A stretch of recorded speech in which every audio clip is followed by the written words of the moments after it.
Tu me connais plus que moi-même. Saint-Esprit, tu connais ce que Dieu attend de moi. Et tu connais la pensée de Dieu. Il sortit de l'eau. C'est que tant babi tant azaki baptisé. Il sortit de l'eau. Abibi na mai c'est kota ki na mai. Nani a baptisé Jean Zanani, prophète. Kuna na forme, nana zaki prophète. Moïse. Nana za sacrificateur. Na prophète na sacrificateur na sukola ki moninga. C'est le prophète na sukola sacrificateur. C'est que awa Jean za prophète, c'est que Jésus a commis sacrificateur, a commis Aaron. Yokasi Yesu ayaki na Jourdain pamba. Omona Jean kamwe oyo osani na Jourdain. C'est que ayaki bakokisa. O ezali juste. Ni neza juste, mais la loi est juste. Huile d'onction na mutu, mais bana bazu huile d'onction par aspersion na makila ekozala te soki nyama kufi te, bango bazwango par aspersion, y compris na Aaron. Basopeli ye nano ye pe aza na nombre ya ba oyo bazwi aspersion. C'est que bana ya Aaron bango bazozwa mafuta après la mort de l'animal. Mais Aaron ye aza oué avant la mort de l'animal. Donc différence yango wana. Donc matière toye koloba lelo yango wana. Sikoyo yo okoboya interprétation des écritures. Sikoyo awa yo go expliquango ndenge nini. Sikoyo Bible lobi ke luka kimia na bato nyonso. Luka kimia na bato nyonso. Parce que ce que oboya interprétation, c'est que oboyi ko zwa kimia na Paul. Parce que Paul a lobi toute écriture, toute écriture de Tangabi est inspirée de Dieu pour nous enseigner. C'est que ce qui est aux amotei, écriture il faut enseigner.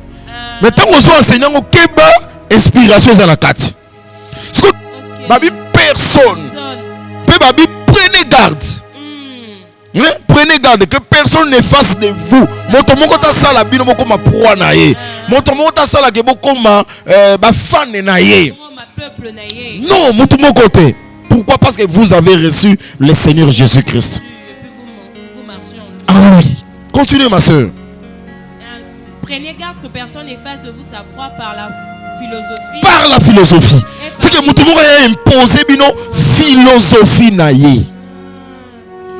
Tant que tu as imposé une philosophie, mateya naye, oye ezali libanda, ya mateya ya Christ, c'est que beaucoup mi pour naye, beaucoup mi peuple naye, yango komona lelo dadi, papa, beaucoup mi kolata ba photo ya moto, na ba t-shirt, na ba badge, ba photo ya moto.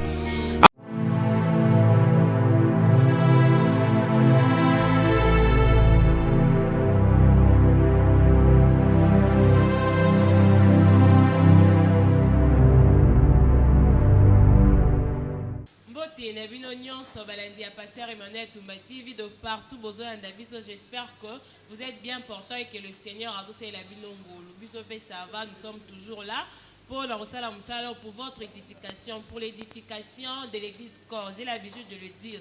On ne le fait pas pour la catégorie à Moroboué. Cette émission est là pour tous les enfants de Dieu répandus dans le monde.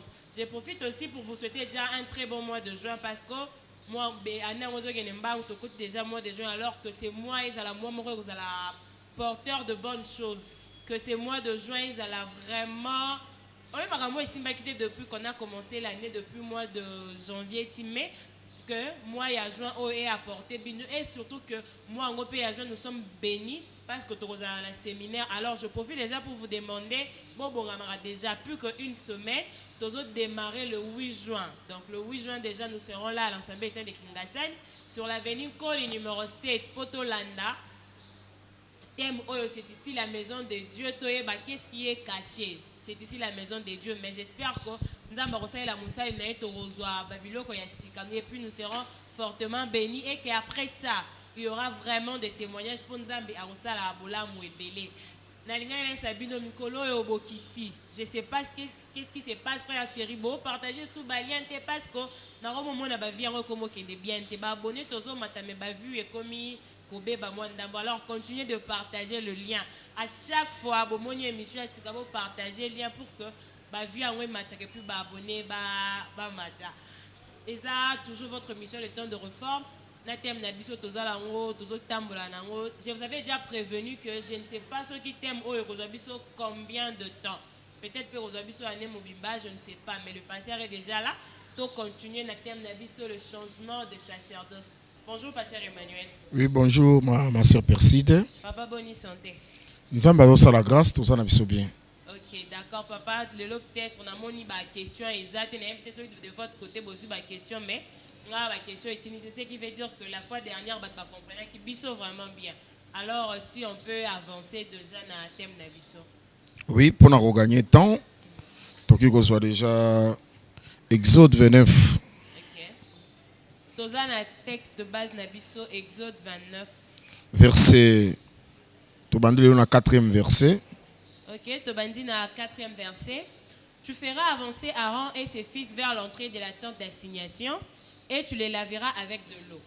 Continue. Tu prendras le vêtement, tu revêtiras Aaron de la tunique, de la robe de l'éphod et du pectoral. Et tu mettras sur lui la ceinture de l'éphod. Tu poseras la tiare sur sa tête et tu placeras les diadèmes de sainteté sur la tiare. Tu prendras l'huile d'onction, tu en répandras sur sa tête et tu l'oindras. Tu feras approcher ses fils et tu les revêtiras des tuniques. Tu mettras une ceinture à Aaron et à ses fils et tu attacheras de bonnets aux fils d'Aaron.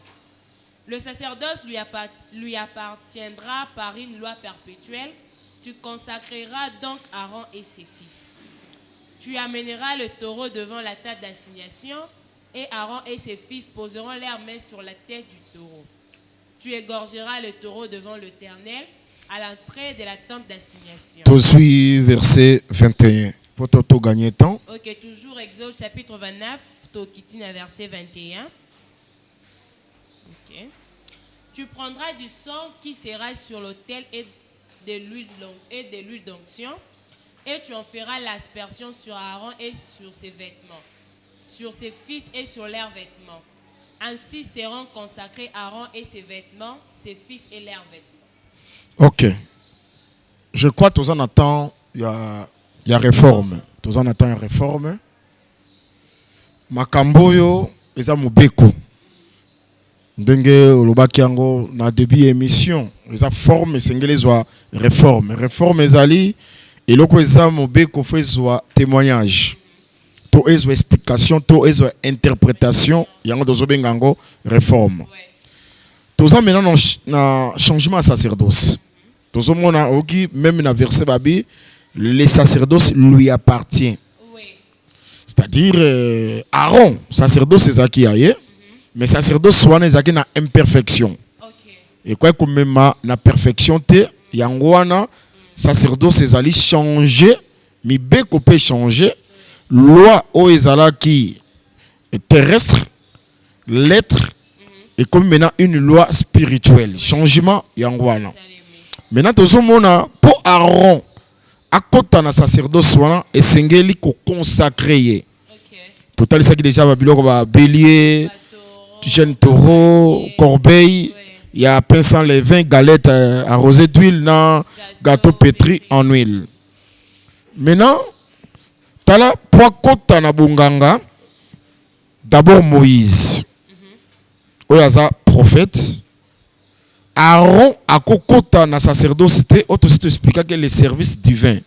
Aroui kokota ngote, ceux qui ba soukoli était. Également bazo sukola yé na banana yé. D'abord faut Moïse a sukola bango. C'est que bakotaka sacerdoce te soki au sukolité to soki ba sukoli yote. OK, OK omi sur la tout comme bako sur la yo. Non, bako sukola yo.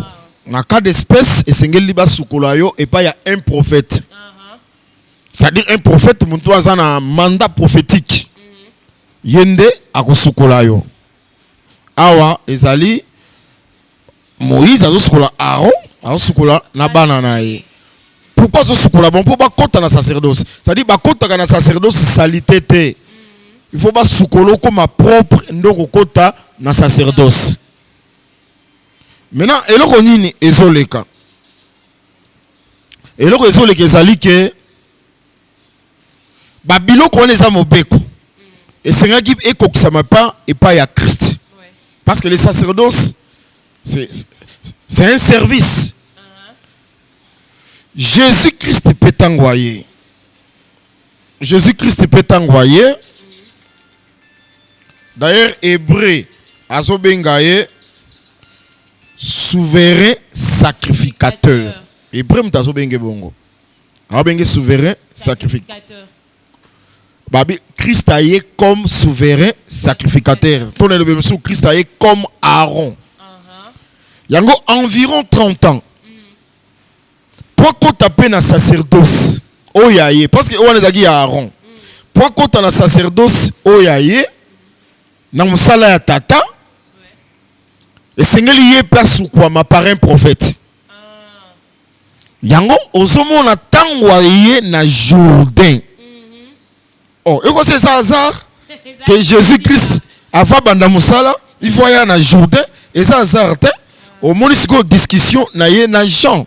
J'entends à mon Jean ebi que oh wana c'est le Messie. Oh ya prêcha ki kazo ya oh abongela kinzela accompagner bité. Nga ko baptiser yote. Au contraire yonde kutu. Il faut baptiser nga. Abi Jean tika tokokisa. Oh ezali juste. Ni nango eza juste mais c'est la loi. C'est quand ngolo bake tokokisa oh eza mobeko. C'est comme ça je abi que ndenge Aaron Moïse a sukola qui pour kotana mosala ndenge moko ngape naza souverain sacrificateur na kokota te soki yo prophète osukolinga te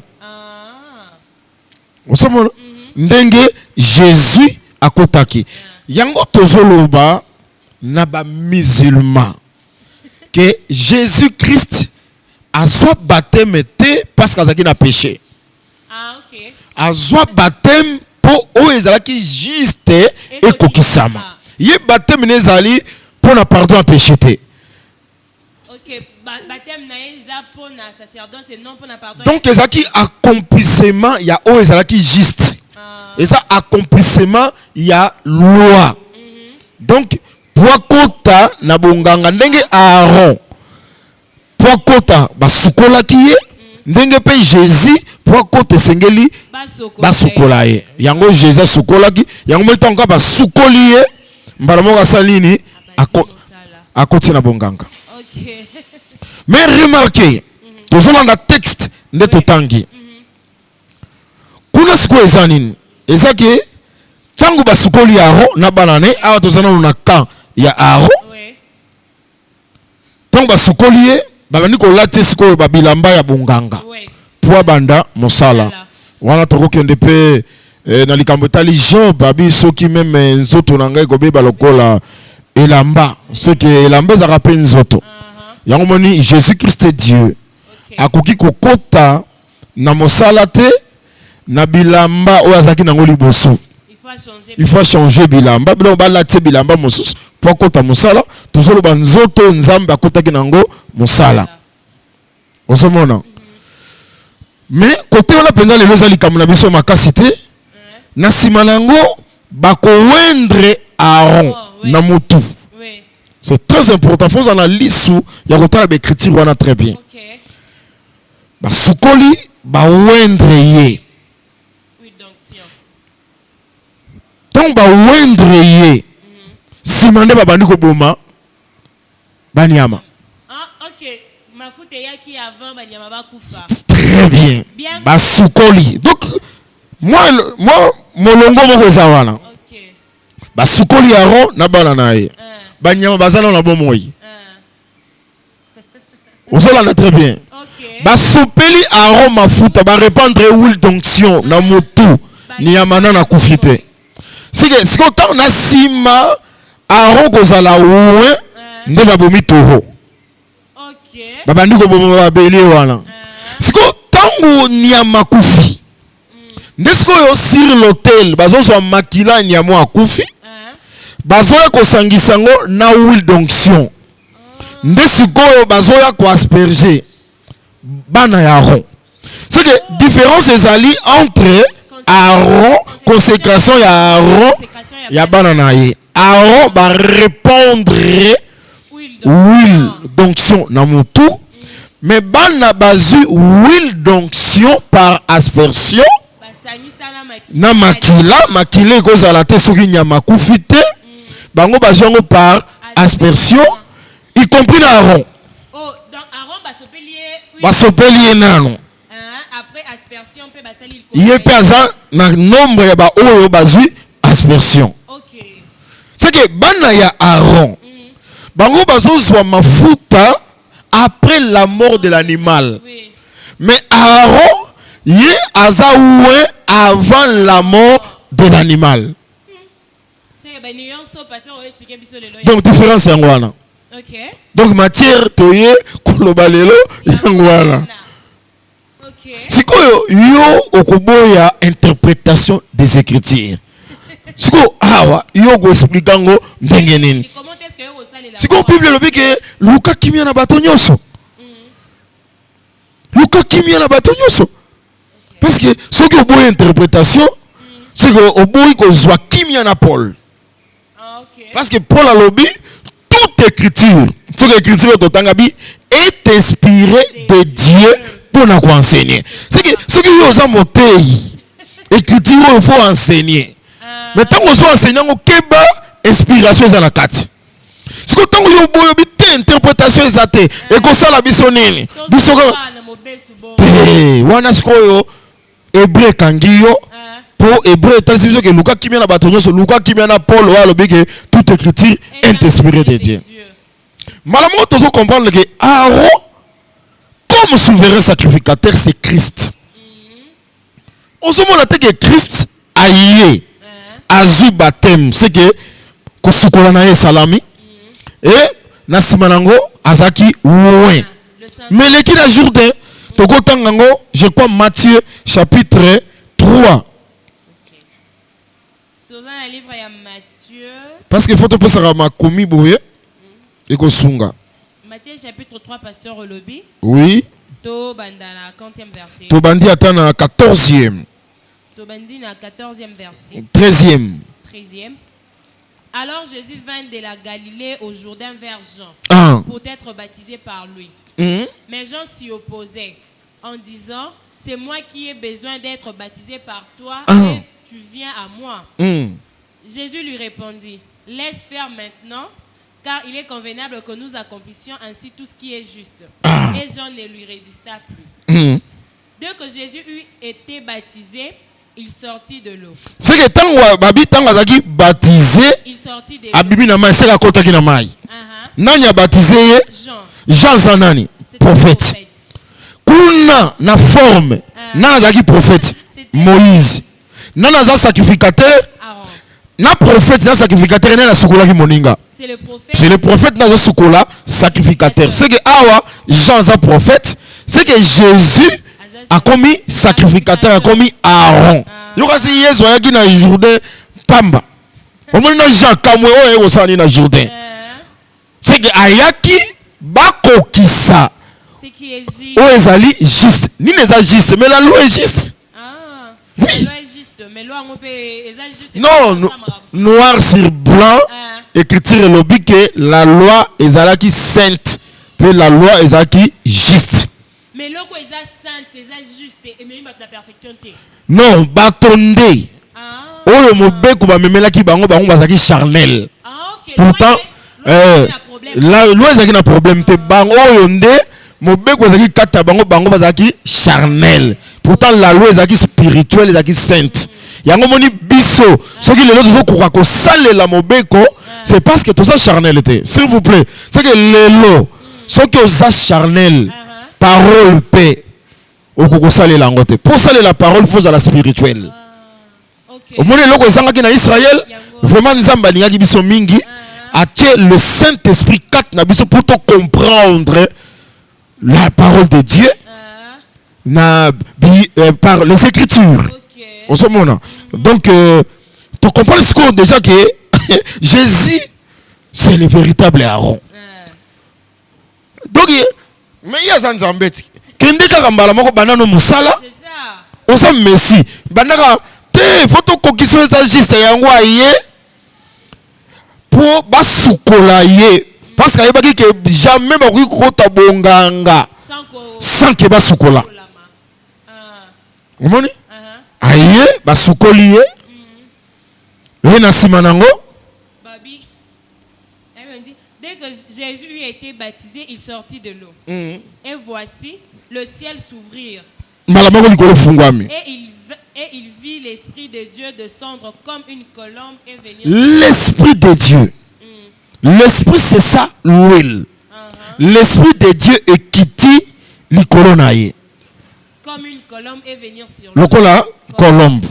Et l'icolonaïe. Et après? Et voici, une voix fit entendre de cieux ces paroles. Celui-ci est mon fils. Celui-ci est mon fils bien-aimé. Mon gongo yokan ba confirmer.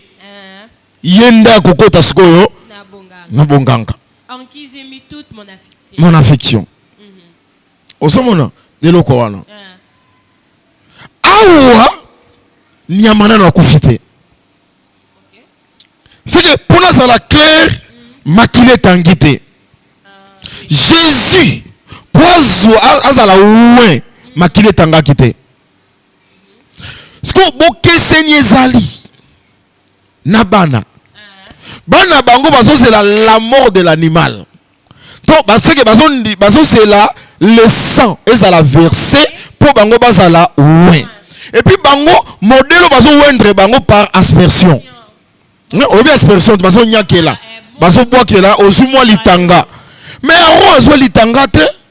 Aaron baso bena mafuta baso pelier. Mais bana bamatanga kaka nde bazui. Et puis basango après la mort de l'animal. C'est que toujours soit la mort de l'animal, c'est l'œuvre de la croix. Jésus allait oué avant la croix, tandis que ses fils allait oué après la croix. Malamoko bana babimi ba prophète. Pardon, ba apôtre. OK. Mais ce qu'on a na groupe wana Aaron. Pe akozala, c'est que koto aza oué va répondre koto azongo par l'aspersion. Il faut que ba aza ombre. Ombre, il faut que la penda moi maé le mink. Parce que aspersion Jésus. C'est que Aaron tant aza na ngambo yo bazo répandre aza Christ. OK. Tant akomi na ngambo kuna akomi Pierre. Yemoka Aaron wana. Ah parce que Pierre est le 11. Ils s'appellent Mbaté Balobaka Pierre et les 11. C'est que Toko Bakuna que Aaron et ses fils basés par aspersion. Mais tant que Azaye Mongo Koto, Aza Christ. Parce que ça ombre. Et ça a une représentation exacte. Il y a un moment où tu peux toli dans l'évangile éternel, et ça a ping-pong. Il y a tennis de table. Que si on a bêti kuna et que beauté.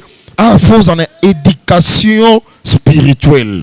Il faut ça bien former ou il y a précision il y a biloko. Donc Pierre ndeza loko azo remplacer Jésus. Non.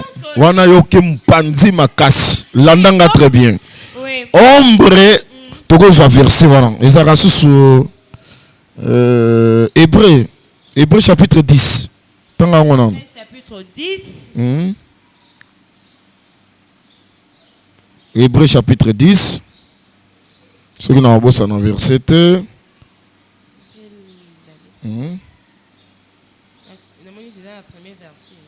Oui, verset 1. En effet, la loi qui possède une ombre de biens à venir. C'est que la loi, il a dit qu'on possédait une ombre de biens à venir. Ombre, c'est l'ilingit. C'est que na kati mobeko et lilingi zalaki. Neti Exode 29 na kat nango et lilingi zali. Et lilingi continue par binini. Et non l'exacte représentation. Et ça exacteté il y a représentation des choses. C'est que na ombre zo mona bien. C'est que Aaron a sa ombre. To so mona pena bien te. Ya moni to so bimise Christ.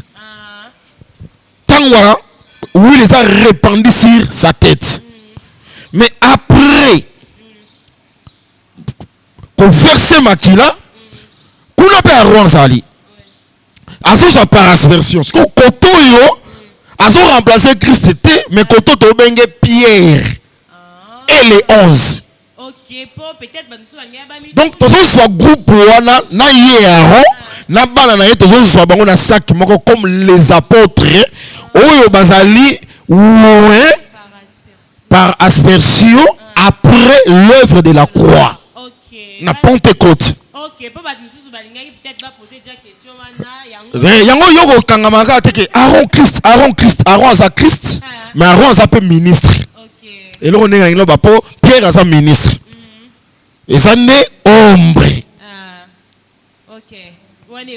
Ah ok, le rôle vendre pas na yo, c'est que ba bonne nyo sopé et vendre. Donc je crois mission ici. Et là on doit expliquer les lots yangwana. Donc je crois que mission, toi qui capte totalement sa différence. Aaron va répondre, mais les autres basent par l'aspersion.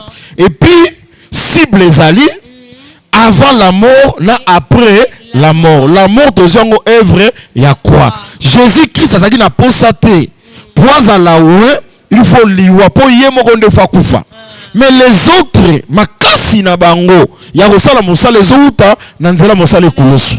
Parce que les apôtres, continuité à apôtres, ba biso sotozali na kati wana. C'est que biso toko beta tolote. Mafuto tozui. Soki yezo kufaka te, toki kozwa makasi yango moni bazo zwa makila na mafuta.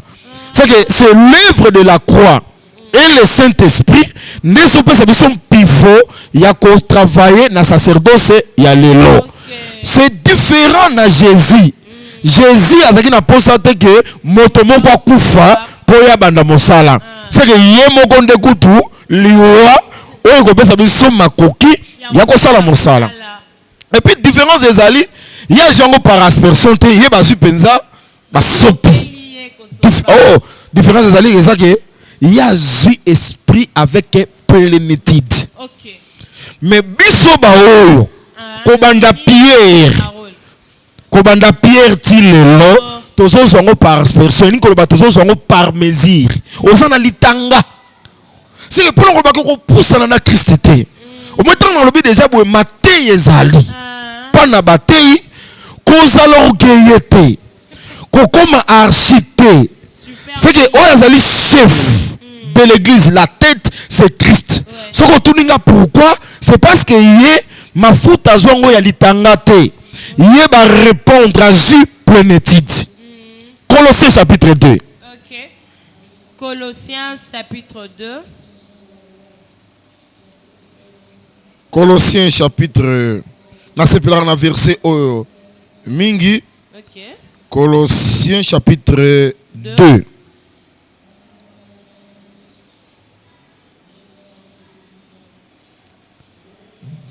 Banda kubo bungisa babon te ya kotangaka soki biso tozotanga bino pe bozotanga pour que tozala na même niveau.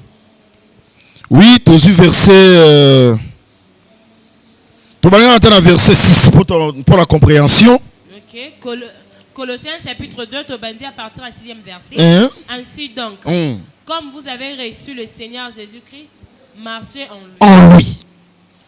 Étant enraciné et fondé en lui et affermi par la foi, d'après les instructions qui vous ont été données, et abondé en actions de grâce. Ok, continuez par vous. Prenez garde que personne ne fasse de personne vous par la philosophie. Babi, personne ne fasse de vous sa proie. Pourquoi?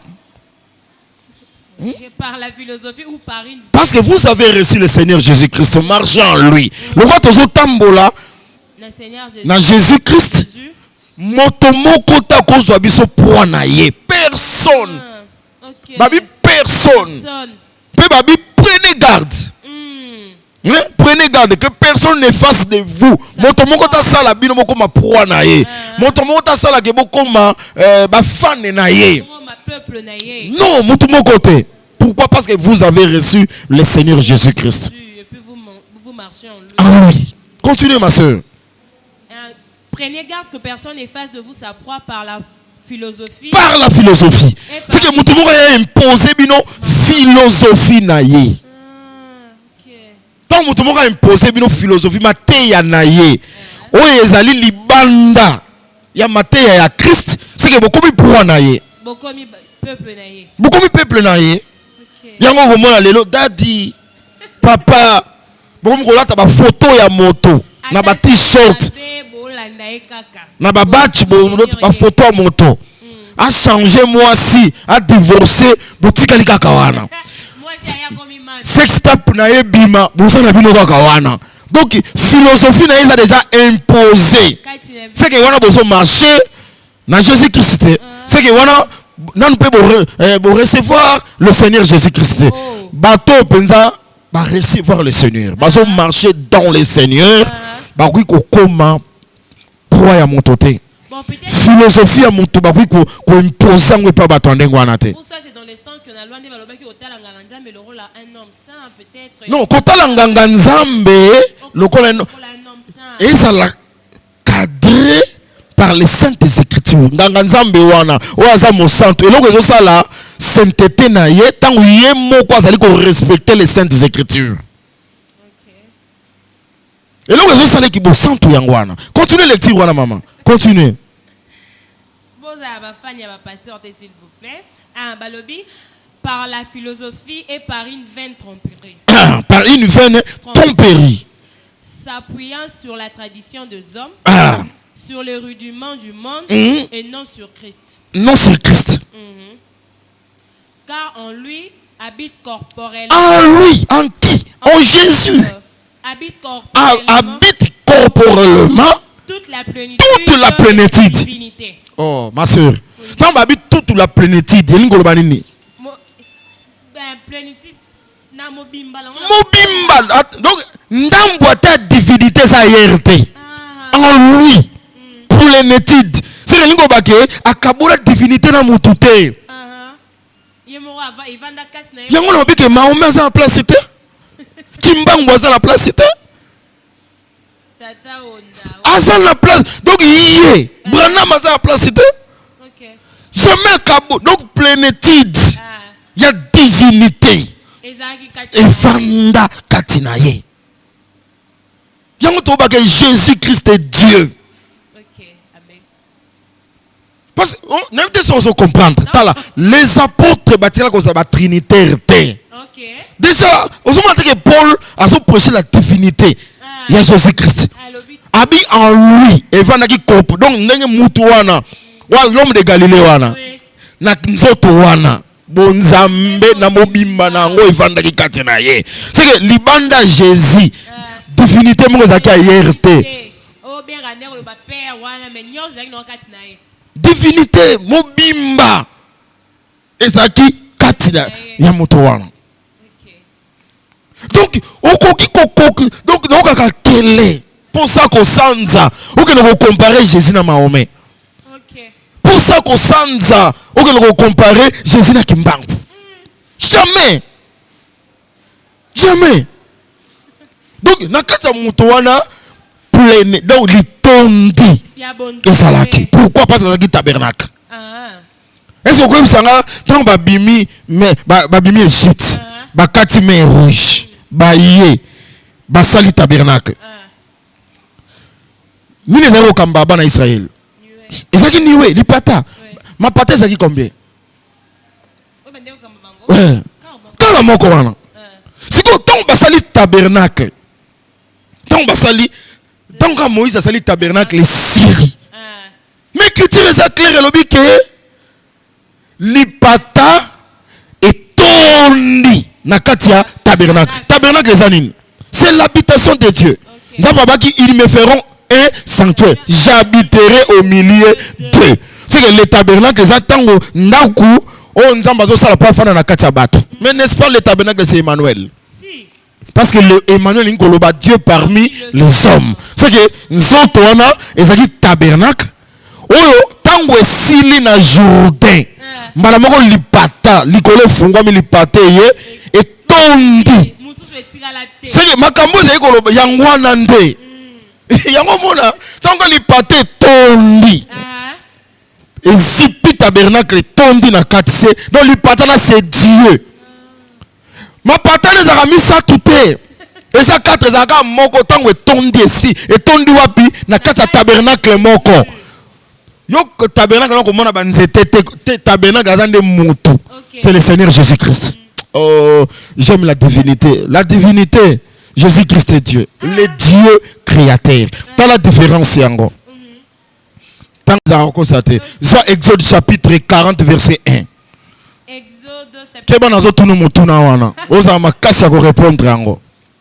Exode chapitre 40 premier verset kaka. L'Éternel parla à Moïse et dit Soukawana. Soit Lévitique chapitre 1 verset 1. Lévitique chapitre 1 verset 1.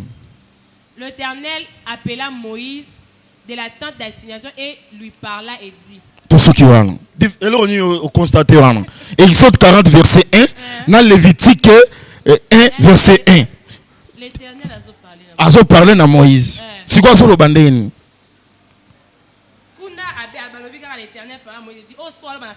Ah!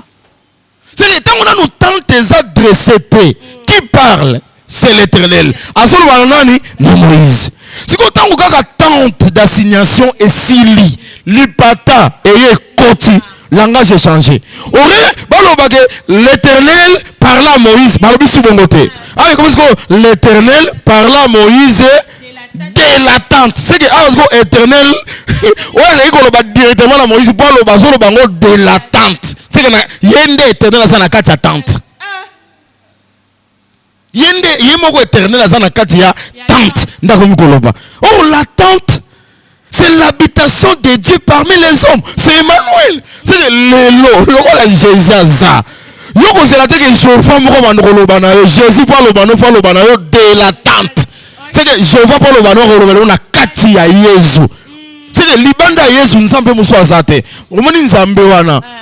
Oh bah imagine que soka zaka tata mandefu soka zaka nani so manière ne se localiser la nzambe so benge ala so ozondi make yeba ke ala na yoana azaka na kati ya Yesu azaka kati ya Yesu na mobimba na ye na na supporter faiblesse ya langage ba religion mosusu soki Dieu créateur yende ala yeba ke ala no wana donc azamo bimba na ye na kati ya Yesu.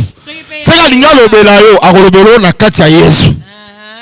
Akolobelo na kati ya Yesu. Siko tongo yo boyi Yesu ala ngo azaka wapi? Atira la Coran. Donc osomona que Jésus-Christ est Dieu. Amen. Différence yango wana. OK, ya consécration. Yé azwa avec plénitude. Mais babiso batumba o ko banda Pierre.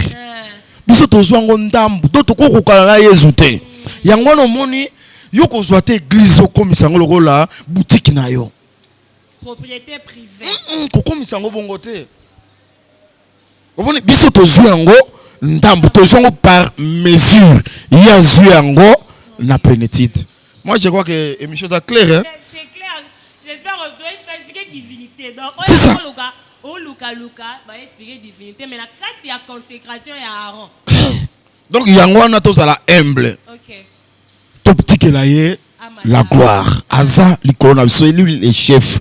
Nous sommes des serviteurs inutiles. Mon frère ministre. Ata oteyi bien batwa tomboli bakiti balobi ozana. Amen. Alléluia. On sali ba miracle avec la monnaie boata tamboli oyebake ozuyango ya ndambu kolo nango azali o azaka na mobimba nango aza c'est le Seigneur Jésus-Christ et après ya kosala makambo wana lobaki naza serviteur inutile naza mwana tata azali toza lolendo te osomona soki pona kosukisa eza pona kolobaki bana pe basukolaki bango c'est que bakoki kokota mosala bonganga. Donc nazo ko sukola pona bana c'est le baptême. Donc ko tuna ngaba question mingi te na bi que frère Thierry et place so arosanga ko tuna monter na te c'est-à-dire eza ombre. Hébreux chapitre 10. Et ça, représentation exacte. C'est que on a vu. En tout cas, s'il vous plaît, ministre, ceux qui nous a baptisés au nom de Jésus, tant le nom de Jésus, et ça n'est que vrai baptême qu'on a déjà enseignement. Baptême, il y a une dénomination T. Parce que ça, soit baptême na renouveau charismatique, à garder baptême na ye, le là se retrouver à sa montée dans l'assemblée des saints. Non, mais ils ont infiltré Basali. Même il n'attend pas apôtre, va infiltrer Basali qui va filier, va y mener. Ce sont les infiltrés. Infiltrés. Apôtre a son clair à que Basali qui kat na biso, babimi kat na biso. Mais Basaki a bisoté. Mais ça n'attend pas Basaki kat na biso. Ba infiltrer Basaka toujours. Mais la force de la doctrine, le vent impétueux, il y a cette doctrine. Tant que vous soufflez, qu'on réveille au gars.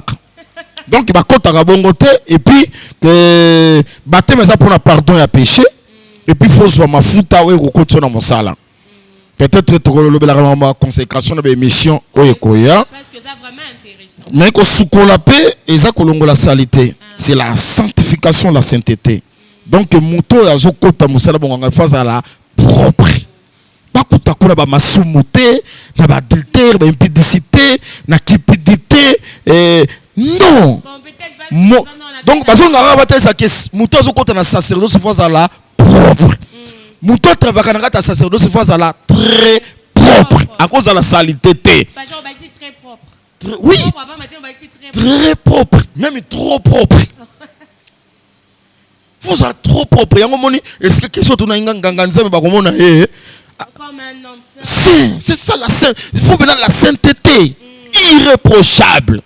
Et ça quoi moté mon tuna ki toujours makamba ba kocha ba évêque abi pasteur. So depuis tout là na ba critère c'est le Paul na kata so ba évêque ba rosalate. Ngabi so ki ba rosalate lo la pesate. Parce que tant que bazo cha ba critère bazo cha ba ange o bazala likolote. Bato ya maina makila c'est que makambo eza bitumba yango moni so okota ki ministère na esprit ya ba voyage na esprit ko lata ba veste na esprit que na nginda ndoko mona makambo passe mais so venant nzambe ndemta benga kiyo akopesa ba capacité au vivre sainteté au vivre sanctification au ça penda irréprochable devant le peuple pour au servir nzambe. En tout cas j'espère que émission est tellement claire que bon sentir que parce que apparemment il y a côté divinité mingi. Mais donc oui que la divinité bon habité. J'aime la divinité. Okay. Surtout ceux qui n'ont que Jésus Christ est Dieu. N'a aucun plaisir moko. Non ça quand habité ceux qui ont pas habité ceux qui combat Jésus au garant ni hein.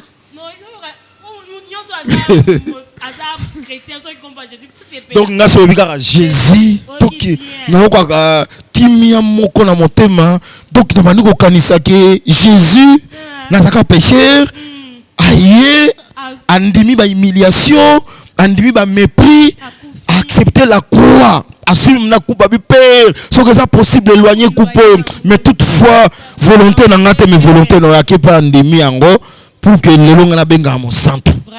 C'est ça Jésus. Après une espérance, malgré Covid malgré cancer malgré accident, malgré banine, mais un jour, ata bakundio infirme, ata bakundio malade, ata bakundio ça faible, ata na crash, azo pesanga espérance que okose quoi. Tant okose quoi ça faiblité, okose quoi infirmité, mais okose quoi na nzoto ya kembo. Na rencontre à Christ. C'est ça Jésus. Nathan bazole la lela, besoin de bonne espérance c'était. C'est ça. Yango so bi Jésus. Ah, kimia na motema. Obongo o tangelanga o tangelanga ba maome o tangelanga ba kimbangu, o ba no tangelanga soki ba mukuna ba kadima. O mususu soka bimia soki bazo soki kuka soki na nyango wana boy. Soir yongo ne ba kombo na bien soki John kuka soki na nyango kuka soki nani wana boy na ebite soki na Côte d'Ivoire soki pe wapi soki wapi nzambe non en tout cas Non. J'espère que vous avez vraiment été édifiés. On nous a parlé de la divinité. Ce qui Jésus t'aime, je ne pense pas que tu ni t'étais l'œuvre de la croix. En tout cas, tu comme na Souka, il y a émission de temps de réforme. J'espère que cette émission vous a fortement béni.